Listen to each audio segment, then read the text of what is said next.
what's going on? What's going on? It's your boy Icon. And once again, we're here on 910 Sports TV. First and foremost, I want to thank God for this opportunity because without him, there's no us. You know what I'm saying? Next, I want to introduce my man to the right of me, the coach himself, the best coach up in the East Coast, up and down the line, Coach Lamont T. Goins. What's Hey, going well, on, listen, brother? man, you keep hyping it up like that. The NBA may be calling before the show's over with in case somebody slips up. But no, Hey, just happy. Hey, just happy to be back with you, brothers, again for another special night, and just with a fantastic guest, and just grateful, man. It's just been a great last couple of days, so I'm ready to rock and roll. hey, I just want to be the professional water boys. I heard the professional water boys get paid good money. Oh, we can take care of you. We'll take care of you. And then I got my other right hand man, Dallas got Cowboys' biggest fan in the house. You know what I'm saying? Your baby mama favorite host, Jacob the Great. What's going on, brother? Man, I'm good, man. Happy Saturday, everybody, man. I've been on a mission today, man. I've been doing some plumbing work for most of the day, man. So up on the sink and stuff, trying to get these water leaks to stop, man. So I've been doing something that I hate doing, but I know how to do it. That's all I can tell you. Don't tell me out there, Jacob, getting your bookman on. Yeah, man. Yeah, man. Yeah, yeah, yeah. But I can't stand doing it though. I tell you that, boy. That's what's up. So go ahead and introduce this brother we have here, this great coach. So we can go ahead and get this interview cracking. Man, none other than the great man, Coach Trey Woodberry. Welcome to the show. Good to hear from you. Yes, sir. Yes, sir. So before we get started, who is Coach Trey Woodberry? Man, I've been around for about 32 years. Been all over the place a little bit. All from Dillon County, so you probably know the first person I started working for was a man named Bill Pate from Lakeview. That was my first man I worked for, and then I worked for Dean Boyd for a long time, and then went out on my own and became a head coach at McBee in my late 20s.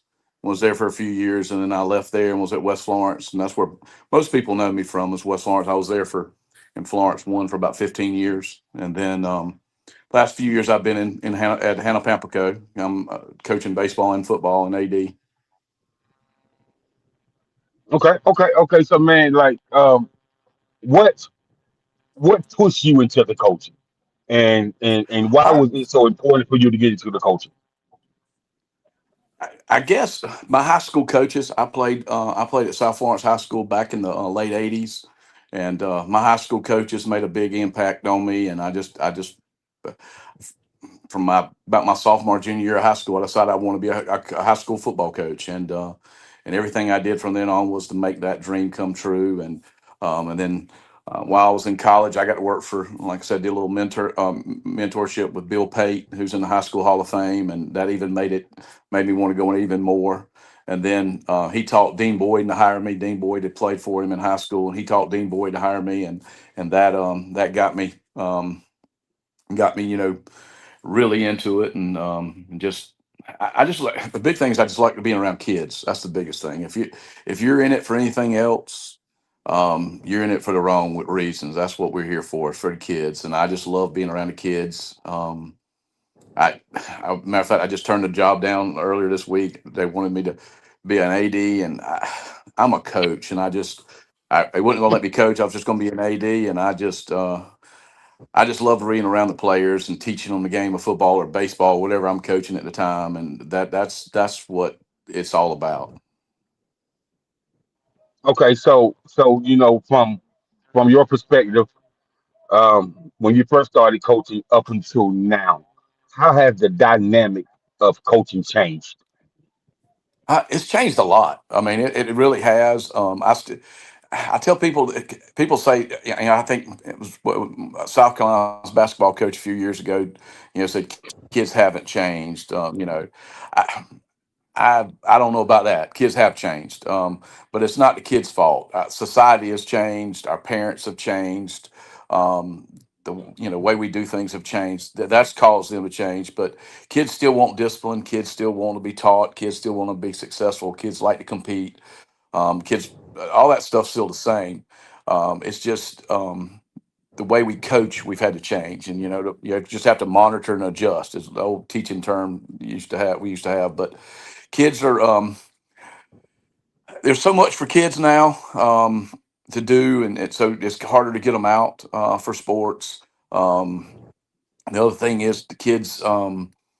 Social media has changed kids. And way we do things college wise have changed kids as well too. Back in the day we didn't play for scholarships. You played for you play for the love of the game. Now a lot of kids play for scholarships and play for other reasons. But it definitely has changed, and us as coaches have had to change too. I mean, concussions have changed football. The way we practice has changed footballs. We don't do the 2-a-days anymore. We don't go as long anymore. We don't practice in pads as long. Sports have changed as a whole, but football has probably taken the biggest change of any of the sports through the last 10 years. Well, I'm glad you said about them 2 days because I remember them 2 days practices, and I just like to say I feel like we was built different growing up as kids because we did them 2 days practices, man, and stood on top of it. So, and now kids really say it's too hot, but I was brought up by a dad. He said this what he told me when I said it was too hot. We was out there working. He said heat wasn't made for man. Man was made for heat. Get back to work. Yeah, that's true.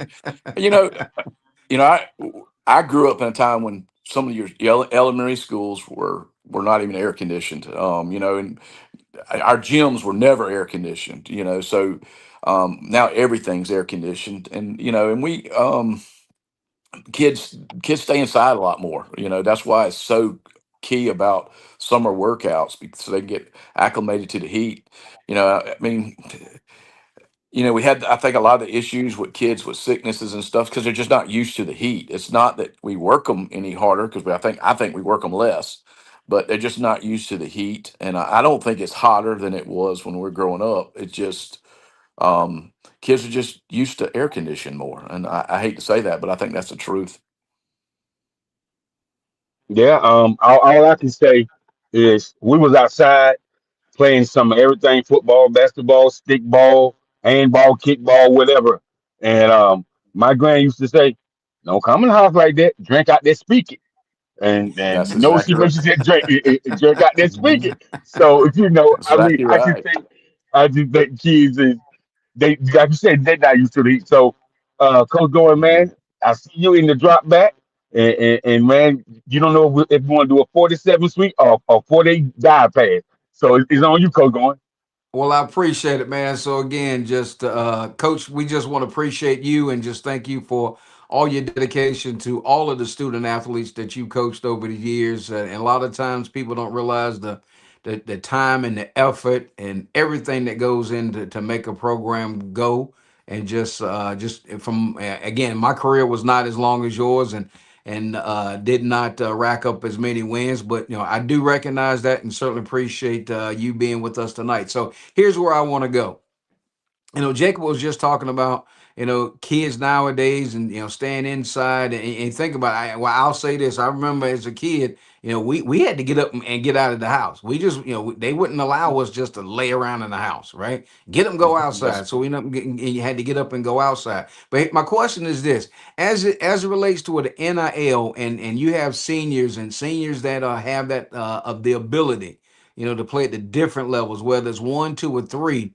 How has that hurt? I use the word hurt. How has the NIL hurt the number one high school folks that are coming out? Have you seen an impact across the board?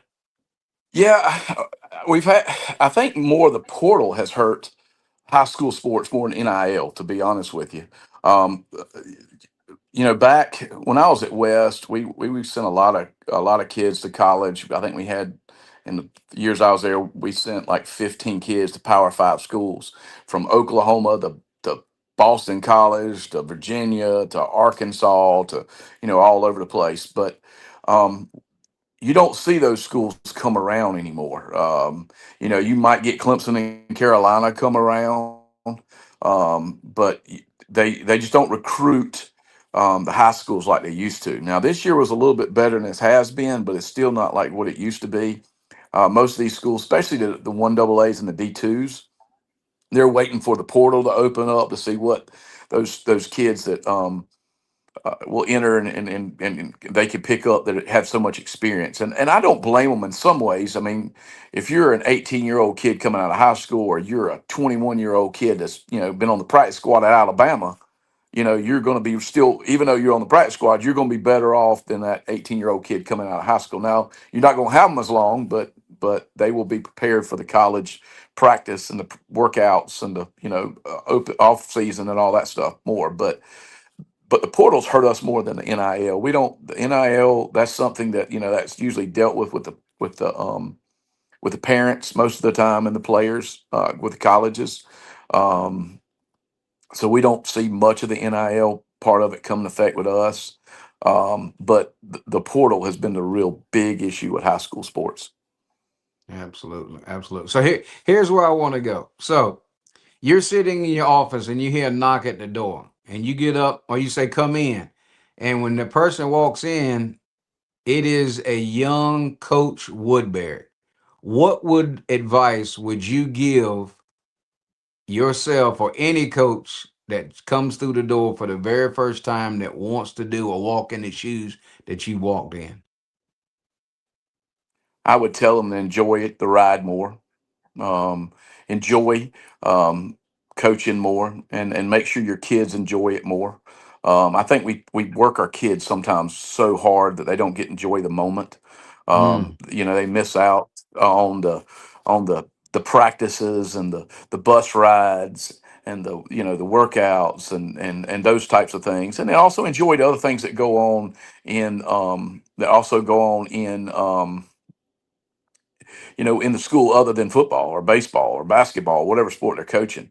They will enjoy the proms and the dances and stuff like that. I think we sometimes, back to old school coaching, don't worry about that dance, don't worry about that homecoming, don't worry about mm, all mm. that stuff that goes on, but enjoy school. Because we're talking about NIL, we're talking about portal, but let's be real. How many kids on your team, especially at the Class A level where I'm at now, go on and play at the next level? It's not a lot. And, people forget this too. Sports are the biggest dropout prevention that any school district can provide our students. A lot of our kids would drop out of school if it wasn't for sports, and most of them are Mm. not going to go play college. They're not. They're Right. they're going to go off in the workforce or in the military or go off to college and without playing athletics. So enjoy just being a part of that team. Enjoy being a part of that school and that high school atmosphere, because that's going to be the best times of these kids' lives. Y'all know, most of y'all will probably go back tomorrow if you could back to high school. Shoo. And when we're getting into coaching, we're worrying about climbing the ladder. Getting that head coaching job or getting that offensive coordinator job or getting that next big job at the higher level or whatever. We're not. We forget about the kids and coming through this last chapter of my career. I think that's one of the things that I've done a lot better job of, is making sure these kids are are enjoying their high school careers and as a whole, but also enjoying playing those sports as well too. Wow, that was well said. I certainly appreciate it. So I'm getting ready to kick it over there over there, Iconi, because I see he got his jersey on. He might have his foot on the gas pedal, but I think he's behind the 3-point line. So toss that thing up and see what your percentage is. Before we continue on, everybody subscribe to 910 SNE at YouTube. Now, Coach, I'm glad you on here because me and I'm the youngest out of these three, so I'm like the annoying little brother sometime when it comes to the three. Mhm. So me and Jacob, we debate a lot about this, and I'm glad you said something of your 32 years of experience. And I tell Jacob, I said, Jacob, we too hard on this era when it comes to the way they play the game, the way they look at the game, the way it is, because like you said, Coach, it's not all their fault. It's the Mm-mm. rules around them who change. So all you're gonna do is you're Mhm. going to basically play or practice or whatever how you taught to play and practice. See, back in the 80s and Absolutely. 90s, we was taught to do two-a-days. We Hmm. was taught to practice a certain way, play the game a certain way. And see, I heard Jay Will, I know y'all know Jay Will, it's on ESPN. He actually walked off the set because I forgot who on the set said it. They said if Thunder wins the championship, it's the worst thing for the NBA because the young AAU players are going to mimic them when it comes to flopping and doing all that because they're getting all these flopping calls and they're going to do all those theatrical things to get those calls. So Hmm. basically, I just wanted to say that because I'm glad that you said what you said. Because I said, Jacob, it's not the kids' fault. Some of this fall on us. We It is created this exactly right. monster. They We didn't. They changed the just going kids. off of what Mhm. they was taught to do. You know what I'm saying? And some of Absolutely. these parents, Mhm. when they, I guess because of, and not to get too deep into it, but some of these parents, they didn't like the way their parents raised them when, like you said, they're going Hmm. outside playing all day. Hmm. The discipline that we was taught. Some of the parents like, no, I'm not going to treat my kids the same way. So then Hmm. you get softer parents that you end up having what you would call softer kids, but it's not Hmm. necessarily the kid's fault. But anyway, No, I it's just not want to their throw fault. that out. Mhm. So you can rebuttal or whatever, respond to that, and then we'll move on to the next question. No, it's not the kids' fault. Kids are the same. Kids are the same in a lot of ways, but they're a lot different in a lot of ways. And like I said, it's because of the culture. It's because social media. It's because of parents. It's because of all of them. I mean, when we grew up, we didn't have travel ball. We played rec ball, and it Hmm. brought us together. And like I said, we during the summer, we probably most of us stayed with our grandmamas, or we stayed at home by ourselves, or whatever. And then we were told to go out and play, and don't come back in this house. You know until the lights come on. I mean, that's the way I grew up. And you were playing baseball in the yard, football in the yard, basketball in the yard. I remember beating up my neighbors because they didn't want to play today, or something. And that's how we grew up. Oh, you was But that guy. yeah, I mean, so we were gonna play sports, and it's amazing now that you go into somewhere, and I talk a kid to come out from the basketball team or the baseball team to come play football, and they can't catch a football, but they're really good athletes at those other sports, but they've never played anything else but that sport. And that's what I tell parents all the time. That's one reason when I came back to small school, I wasn't going to be at the small school very long. I didn't think. I thought I'd get back up to 4A or 5A, but I fell in love with it again because it's back. It's almost like it was back in the 70s, 80s, and in the early 90s. These kids play everything. So Hmm. they're by playing football, it makes them a better baseball player. Playing football Mm. makes them a better basketball player. By running back makes them a better football player. We get that. We got kids that all they do is learn how to or how to hit a curveball, and they don't worry about change direction or jumping or all that stuff that you take an athlete. We're not being athletes anymore. We're about being basketball players, player or baseball player, because they specialize so much now, and it's just sad to see that. Because back when I was growing up, you try to play as many sports as you can, and we don't have that anymore. Okay, hey, it's funny. I'm gonna tell y'all this quick story. When he said about he was the kid that would bully the other kids, you know what I'm saying, or whatever, when they didn't want to play. So back in North Carolina, you would know this, coach. The little white boys or whatever in the city, they wasn't really known as being fighters. They was the pretty boy. They come from a lot of them come from rich families, so they wasn't the ones that you was known if you was gonna get into a scuffle, it wouldn't be them. You know what I'm Right. saying? Hey, he fell off, but hopefully he'll come back. You wouldn't be known to get into it with them. So we had this one guy, I forgot his name, but I remember this. I used to stay in the Holland Apartments.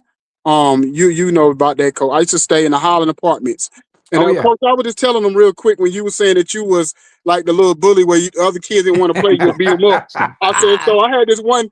So back in North Carolina, me and Coach Goins from the same city, and where we come from, most of the white kids they weren't known for fighters. They were the pretty boys, come from rich, good families. So they really weren't known for that. But we had this one white kid. He would come in the neighborhood. I can't remember his name. And we'd be out there playing. And he was just like one of those bullies that you would, y'all remember the movie The Outsiders? He was like, he was like one of them type of bullies. You know what I'm saying? Like he was like the white Debo. Like it was like, bro, we came around, we looking at him, man, why he come over here? Cause he just gonna cause havoc. So when Coach Woodberry said that, I'm like, okay, it took me back, to the, what I mean, almost damn they gave me PTSD thinking about it. You know what I'm saying? But anyway, coach, so what's the difference between, like, you was a coach or AD. So what's the biggest adjustment when you go from being, okay, I'm over the players to I'm over the whole program and I'm the man? What's the difference and what's the pressure of that? Well, the biggest thing, is I feel like I have to be a mentor to those other coaches. Not only Hmm. do I have to model what I want them to be, but I also have got to make sure if they, if they're not doing something, that I have to, be able to bring them in and talk to them and get them to understand. And that's you kind of you're kind of like the head coach of the whole athletic program. That's basically what you are when you're the athletic director. The other thing is the paperwork. As you know, we talk about how sports have changed. Well, not only those lawyers have lawyered up to make sports change, they've lawyered up to make paperwork changed. So being the athletic director, you've got tons of paperwork that you have to do. And those parents and those fans that we talk about have changed the way we have to worry about games as well too. We have to have more security. We have to have more thing. We have to go through metal detectors. We have to have clear bags, stuff that we never would have thought back when we were growing up, but we'd have to have at a high school sporting event. So athletic director it's totally changed since I first started with athletic director back in 2000. Was the first year I became athletic director. So 26 years later, it's totally changed, but it's really changed in the last 10 years. And it kind of scares me what we're going to. I mean, we see it every year. The parents that go crazy on a coach or official, or fan fighting in the bleachers, or you hear about, like we've heard multiple sports this year, gunshots at games. That's the stuff that scares me with high school sports, and being an athletic director. That has something that has to that you have to think about a lot more. Yeah, before I kick it over to Jacob, I do, because we just had the incident this past week. I don't know if y'all all seen it with Kendrick Perkins. And I get it to a certain degree, but at the same time, you're a high, you're a person that everybody watches on TV every day. And I understand when you said you was protecting your players, and you feel like it's gonna happen again, and you'll do it again in the same manner. And I'm thinking that's not a good precedence to sin. That's not a good example to feel like you want to resort to fighting, another coach based off of what happened. Yeah, the players was wrong, and the other coach was wrong for what he said. But at the same time, if this is your league, then you have to be the one to be bigger than everybody else. That'd be like Roger Cadell or Adam Silver out there wanting to fight. You know what I'm saying? Because of their league, and they feel like that's the first thing they want to resort to is grabbing somebody because something went wrong on the court of the field. But go ahead, Jacob. Okay, so coach, I'm definitely glad you're here. So we're gonna we're gonna take it back to the high school sports and talk about zoning and players being able to transfer nowadays, and they are now talking about high school NIL deals. So I just had a conversation with a referee that referees all over South Carolina, and we was talking about the zoning in high school sports and how high school players are transferring, and it makes no sense because when we played, transferring in high school was nada. Unless people know your parents had moved out the state, this has been your address all through your school records. So Right. so man, what? No, that ain't gonna happen. That ain't gonna happen, coach. So what do you think about you know how some high schools are trying to do what the collegiate sports do, and a lot of people feel like they're not letting players be high school students. They're actually letting players grow up too fast in sports. Well, it goes back to what I was talking about before. A couple things I was talking about. Number one, coaches coaches are put under so much pressure to win that Mm, they're going to do whatever they can to win. And you got to remember, yeah, we want to win in high school sports, but what are we truly here for? We're here for keep kids from quitting school. You know, we're here to get kids to make better grades. We're here to make kids become better human beings and better citizens. Learn discipline and learn commitment and hard work and all the things that sports are truly for. And I think as coaches, especially these younger coaches, we're getting away from it. You know, that's the stuff that we're getting away from, and that's causing some of it. The other thing that's causing is we're putting a lot of money in facilities. And when mm, these superintendents are putting money in facilities, they want a winning product. So I think that's caused some of it. We actually won the state championship in softball last night, and Jerome Singleton was there to present the trophies, and he and I sat together at the game, and we talked a lot. He and I go way back, and he's just a great man. I hate to see that we're losing him, but he we talked about, that's the first thing he asked me. He said, "Trey, how's this new transfer policy going to affect you?" And I said, "It's going to destroy me. It's going to destroy the small schools, but it's only going to hurt us for a little bit. But I ain't got a lot more years left in me. I'm probably, I turned 55. I'm probably going to go till I'm 59, and but." What's going to happen is these kids are going to go to the bigger schools. They're going to go to a South Florence or a West Florence or a Wilson or any other of the big schools in the PD area. These little small schools like a East Clarendon or a Johnsonville or a Hannah-Pamplico or even Lake City. They're going to transfer to these bigger schools because they want the play in these bigger atmospheres, or these schools are recruiting them or whatever it may be. And then what's going to happen is they're going to get there and they're leaving their high school. We're at a big fish in a little pond mm. at Hannah-Pamplico, and they get to a South Florence, and they don't realize how many good athletes they have there, or because they just won, how many state champions, and then they don't get to play. And now what people don't understand with that rule, it's harder for them to transfer back, and now they're stuck. And now a kid that could, be a starter at a Hannah-Pamplico or a Johnsonville or a Latta or a Lakeview, they go to a Dillon or a South Florence or a West Florence or a Wilson and a Hartsville, and they don't get to play. And so, who's really losing out in the long run? You know what I'm saying? So that's what I think it's going to hurt the most, is these smaller schools. Yeah, yeah, coach. I definitely agree with you on that. Now, Coach Bowens, hey And man, that's it. you look like you're ready. So man, Hey, we gonna hit you with that long pass. but I tell you what, but hey, I'm wide open going down the field, but coach is laying it down like no tomorrow, right? He is telling you 100% the truth, right? And I go back, because I graduated in '84 from high school, and to Jacob's point, your address was the same. You turn around and man, where you living? You better not be trying to go to another school because everybody in the county would blowing the whistle on you. But now, and coach is right. I mean, we're losing sight of the reason why athletics is in high school, right? A lot of times, some of these coaches think they're going to go down and play Duke, or they're going to end up going playing the Lakers. No, you're not. Parents is just out of hand, and coach is exactly right. You go to a game to sit down and watch high school. You don't go to the game to hear gunshots. You got to walk through a metal detector to go to a high school game, and that's quite alarming. So here's where I want to go, coach. So being wearing the AD hat, and you put the AD hat down and you go out and you toss some of that pigskin, and then all of a sudden, the weather breaks, and all of a sudden you hear them wood bats cracking. So put you on the spot.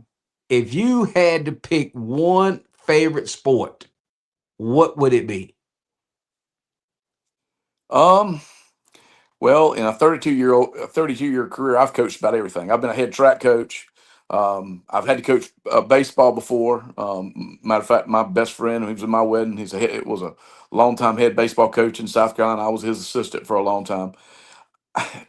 I'm old school. I think my favorite sport is whatever's in season. You know, Okay. like that's how I grew up. You go back to old, you know, it's like I love watching high school basketball. I love coaching high school baseball. I love coaching high school football. Football was my main sport for many, many years. I was a head baseball coach first, but I just it would be hard for me to choose, to be honest with you. It's whatever's in season. That's what I enjoy watching. I understand. I understand. So here you I want to hit you with this question right here. Is if you were coaching the Seattle Seahawks in the Super Bowl against New England, and in the backfield, we know who was in the backfield, Mr. Lynch. Would you what was your opinion? I always like to ask coaches this. What was your opinion? Was that just trying to outcoach somebody or just get a ball to everybody in the state? Everybody probably thought was gonna get the ball. What's your call? What call do you make in that situation? I'm handing it to Lynch 10 out of 10 times. I'm old school too with that. We're running the football. When you're inside the five and you can't run the football, you don't deserve to win the football game. Mm, I think we've gotten kind of pretty, especially in the college and pros, where we think we've got to throw the football to put people in the bleachers. Um, you got to put people in the bleachers to just win. And if he hands the oof, ball off there, Seattle Seahawks win that football game. No doubt absolutely. about it. Um, Absolutely. that you've got to be able to block down, kick out, and run the football right there in that inside the five. Man, boy, I tell you, said iconic, boy, that make you want to put that chin strap on, tighten it up when they said run that kick out, man. Make that Yeah, block. yeah, yeah. I'll put it on, but that's all I'm gonna do is put it on. All right, I'll kick it to you, man.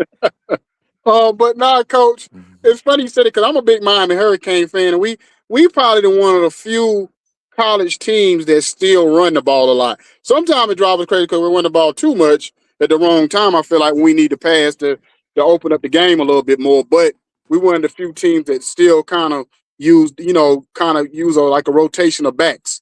You know what I mean? If y'all kind of follow the Canes, Mhm. we always have probably like a three back rotation. So that's one thing I'll say about us. But so coach, let me say this. So you coach baseball a little bit. Let me ask you something about the baseball thing, climbing. What do you see that we need to do, especially groom the kids in middle school, high school, on up, to get back to the Mark McGuire's, the Dale Murphys, the Barry Bonds, the Ken Griffey's, meaning to get American-born player to be the face of the league again.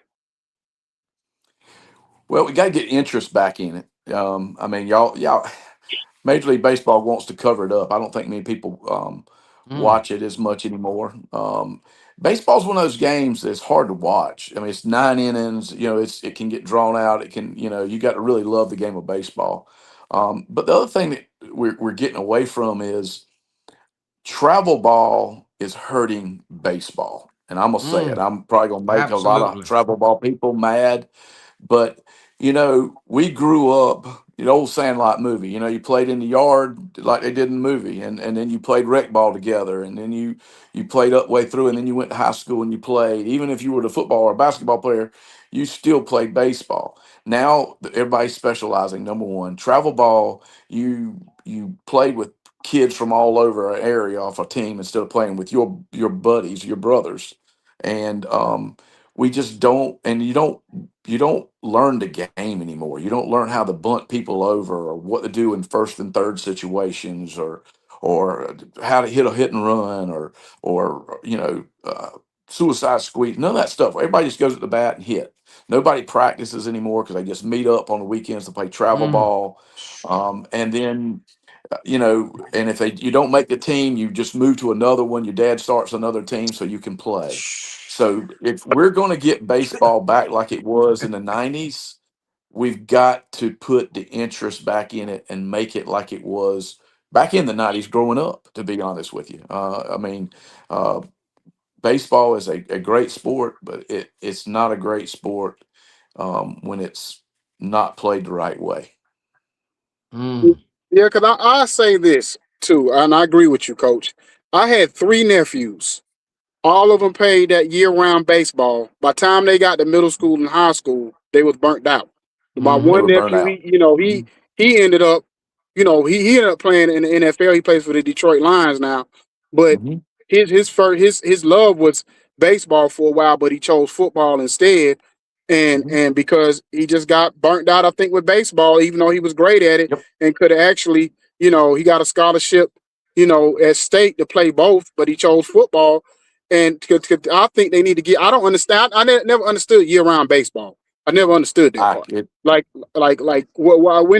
do all these kids gonna be allowed to be kids if they're playing Mhm. baseball year round? Doesn't make any sense. Absolutely, So absolutely. yeah, so I'm gonna ask this last question before I kick it back over to Jacob. What drives me crazy in basketball right now, more than anything, forget all the other, the NIL, the softness, all this stuff. The one thing that drives me crazy is a 3-on-1 break, and either you kicking it out to the three, or you don't know who to throw the ball to. Who your options. So, like, if you're in the middle of the court going down 3-on-1 break, you the quarterback. It's like being a quarterback who has options. I'm the running Mhm. play or pass play. So whoever got Mhm. that lead player, or let's just say you had LeBron on the left and you got doggone Cal Corver on the right.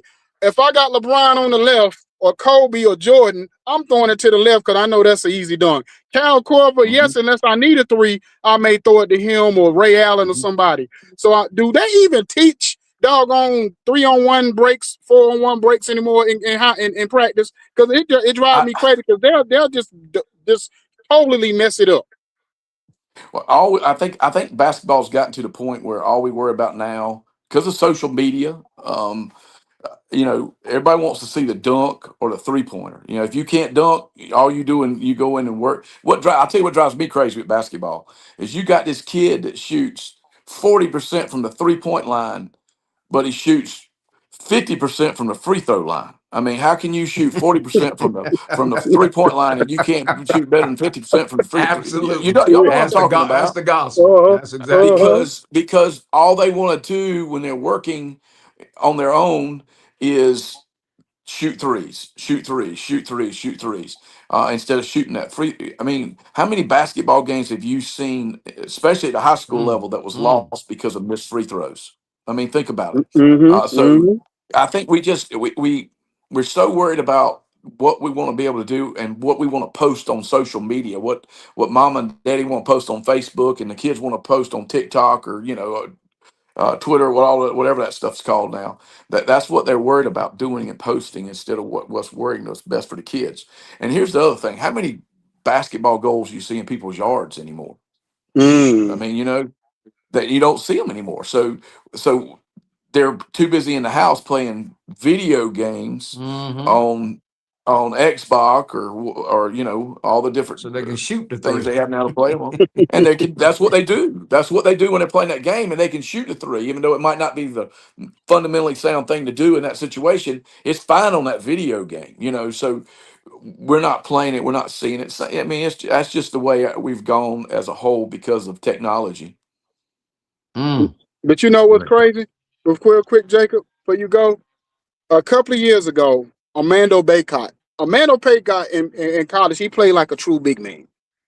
And he was gonna leave. People don't know this, but everybody got that extra year to stay in college if they wanted to, or go live their lives or try to go to the draft or whatever. So Emmanuel Baycott ended up getting that 5th year or whatever. I'm sorry, my bad, because this thing always happens. I'm sorry. So Armando Baycott got that 5th year. And so they told him to go back. The NBA scouts told him to go back and work on his 3-point game. So if you really noticed his last season, if you follow the Tar Heels at all, Armando Baycott at least once a game would shoot an ill-advised 3-pointer just to show the scouts that he could do it. And I'm like, so once again, we get to that thing of the people around these players or basically giving them bad habits to pick up. Mhm. But go ahead, Jacob. Well, and you're right about the outcome, but this is what I want to say. When it comes to high school sports, in the next 3 to 4 years, I feel like there'll be more scholarships given out for softball and volleyball. So Mhm. if Mhm. you if you guys ain't heard, the commissioner of the commissioner of Major League Baseball is starting a Major League Softball league. Mm, Mm. Okay. Yeah, I think I heard about that. yeah. Yeah, That and volleyball is having these big professional leagues overseas since we don't have a professional major league volleyball league in the U.S. So a lot of these girls are going overseas to play volleyball. So, but in high school sports, that's the softball, the girls flag football, and the volleyball are is on the radar to get a lot more scholarships because when we was growing up, you didn't really hear about a lot of volleyball players getting scholarships, maybe one or two. But now you hear about three, four, maybe even some five girls on the team getting scholarships in volleyball, and you hear at least about six or seven get scholarships in softball. So, coach, is it like that down your way too? Is it on the rise? Yeah, well, our softball team's won two of the last four state championships in Class A wow. softball, and Wow. we've had two girls this year, three girls this year. Two of them signed Division I scholarships, and Excellent. yeah, softball's growing like crazy, and our volleyball team is growing like crazy. Our numbers are growing like crazy as well too. They just started a big travel volleyball league too as well, but what when you talk about the NIL and all that other stuff too, what people don't realize is you got to go back to Title IX. They just bumped up football from 85 scholarships to 110, I believe it is, or 105, something like that. Basketball's gone from, I think it was like 12 full rise to 15 in male sports. Um, so you're adding all these baseballs going from, what was it, 3.5 scholarships to, or no, 11.5 scholarships to 35 scholarships. So they've got to add those scholarships to girls sports too. And right now, softball is very popular, and volleyball is growing. So they're going to add those scholarships to those sports. So when they add those scholarships to those sports, because of Title IX, they're going to have to go out and find more girls. So yeah, it is definitely going to cause a lot more scholarships for volleyball and softball players.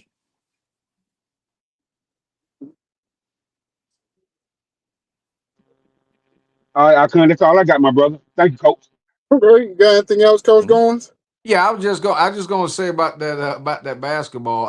You think about this. You can take a rack of basketballs, roll it in the gym, and I'm talking kids anywhere from 10 to 13 years old, and put the rack at half court, and every kid that runs to that rack and picks that ball up, where you think they're gonna stop? At that 3 point line. You don't ever see Sorry, sure are. you don't ever see them. You don't Mhm. ever see a kid get it, go to free throw line. You don't ever see a kid get it and go Mhm. make a layup, pull up a No. little. They stop at that three. Because listen, I coached youth sports probably Mhm. for like 12 years after I got out of coaching, and you just roll the ball. And people talk about, and again, I'm not putting this on Curry, but him shooting the ball the way he did has really, really Mhm. hurt youth basketball because every kid that I've dealt with in the last 12 or 13 years, you roll a baller in there, first thing gonna do is jack up a three. But last thing I want to say, Coach Woodbury, you laid it down, my friend. It was absolutely Mhm. truth. It was absolutely well said, and it couldn't have been said any better than you put it down. So I certainly appreciate it. I'll kick it to you, Icon. Well, I'm gonna say this before we get out of here.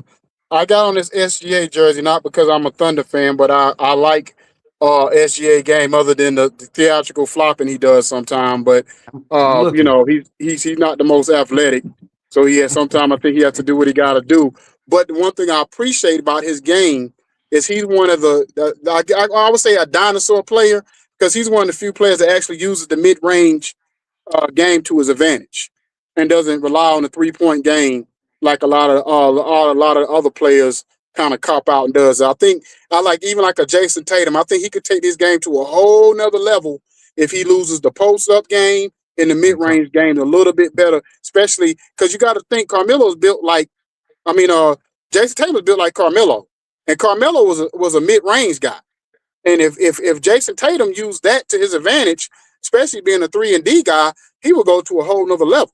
You know what I'm saying, or whatever. So, but that's all I got for the night, Coach. I appreciate you coming on, giving us your time.